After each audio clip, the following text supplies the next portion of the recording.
Voting day is fast approaching on November 8th, and millions of Americans across 9 states will have the opportunity to expand legalization of marijuana. But an article in the Journal of the American Medical Association revealing an issue the government may want to address as marijuana consumption inevitably increases. The issue specifically has to do with edibles and dosing.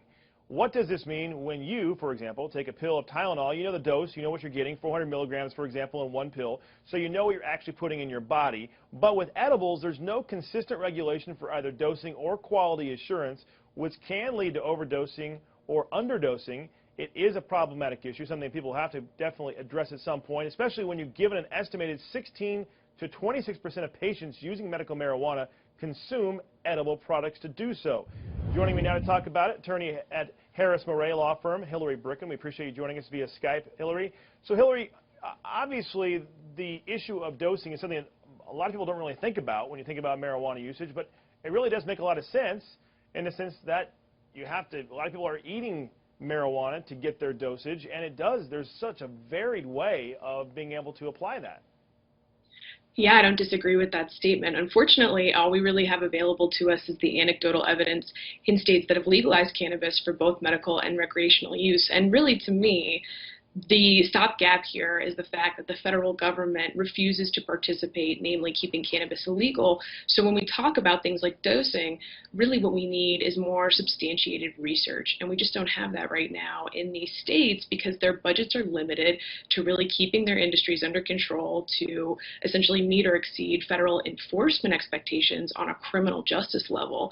But as far as consumer protection, dosing, these are kind of afterthoughts in the state's minds. But we're really not going to hit that sweet spot until we have really legitimate research coming down the pipe, whether that's from the federal government or states once they actually have the money to examine it properly.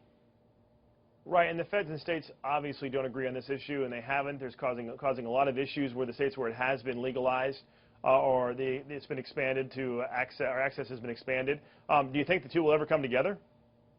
I think inevitably the federal government is going to have to yield to the states, and we've seen this happen before really with alcohol prohibition, where we had so many states opting out of federal prohibition, really coming to the conclusion where the federal government had to yield really to the will of the people, really on an initiative basis. And I think we're kind of looking at the same issues. Now, depending on who gets the presidency and who the next U.S. Attorney General is, all of that could change, and we could see cannabis take a turn where the FDA is going to have a say in every single product that hits the market.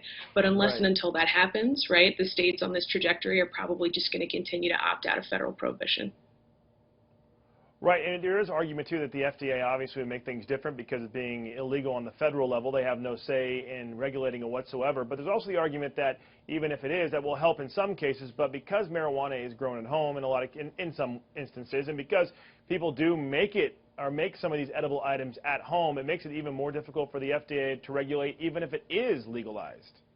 Definitely. And even in the states, we're having debates all the time as to whether or not cannabis needs to be treated as a party substance, the equivalent of alcohol, or if it really does need to be something that's over the counter or even prescribed by a physician.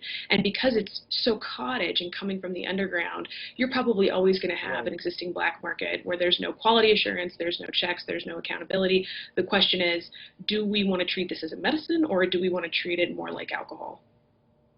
Right, and the other thing too, ours are going to be treated like tobacco potentially as well, because you have the secondhand smoke issue and all those other things that go along with it. A lot of different details coming into it, and obviously there's really no way to come to any kind of conclusion until there's some sort of consensus, correct? I would say that's correct. And again, it really harkens back to a lack of legitimate research in how these substances compare to one another, how they interact with different people, different sexes, different ages, different metabolisms. We just don't have enough information yet to really make a solid pronouncement about what is safe versus what's unsafe. And the states, to their credit, are trying to do this really by the seat of their pants with no other substantiated research, because we are literally pulling the product from the black market into the light.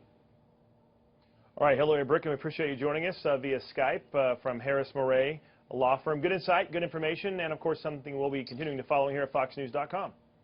Thanks. All right, I'm Adam Housley in Los Angeles. For all your latest news and information, stick to here, FoxNews.com.